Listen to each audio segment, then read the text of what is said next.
വൈദികരുടെ വാർഷിക ധ്യാനത്തിന് കഴിഞ്ഞ ഞായറാഴ്ച ആശീർഭവനിലെത്തി. ഞങ്ങളുടെ സെക്കൻഡ് ബാച്ചായിരുന്നു. അതിനു മുമ്പ് ഒരു ബാച്ച് ധ്യാനിച്ചു പോയി. അപ്പം അതിനെത്തിയപ്പോഴേക്കും അതിനു മുമ്പ് ആ മുറിയിൽ ധ്യാനിച്ച അച്ഛൻ ഒരു സാധനം വെച്ച് മറന്നുപോയി. അപ്പോൾ ഒരാൾ പറഞ്ഞുവിട്ടിരിക്കുകയാണ് ആ സാധനം എടുക്കാൻ. എന്താ സാധനം? അച്ഛൻ ചീപ്പ് മറന്നുപോയി. ആശീർഭവൻ ഞങ്ങൾ മുറിയിൽ വരുമ്പോൾ കോംപ്ലിമെൻ്റായിട്ട് അവർ ടൂത്ത് പേസ്റ്റും ബ്രഷും ചീപ്പും സോപ്പൊക്കെ വെക്കാറുണ്ട്. അപ്പോൾ അതിൻ്റെ അകത്ത് ചീപ്പാണ് അച്ഛൻ മറന്നുപോയത്. അപ്പം ഞാൻ എടുക്കാമെന്ന് ആളോട് പറഞ്ഞു, ഇത് വളരെ ചീപ്പായി പോയല്ല.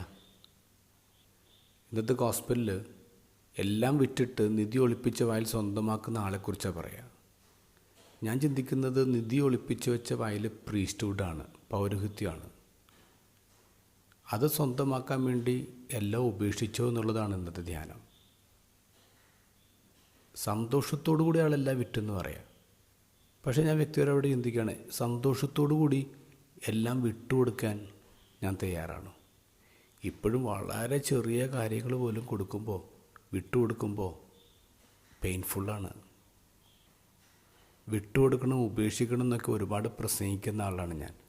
പക്ഷേ ഇപ്പോഴും വളരെ കുഞ്ഞു കാര്യങ്ങൾ പോലും വിട്ടുകൊടുക്കേണ്ടി വരുമ്പോൾ പെയിൻഫുള്ളാണ്. ഈ പെയിൻ ഹാപ്പിനെസ്സിലേക്ക് മാറാൻ ഇനി എന്തോരം സഞ്ചരിക്കേണ്ടിയിരിക്കുന്നു.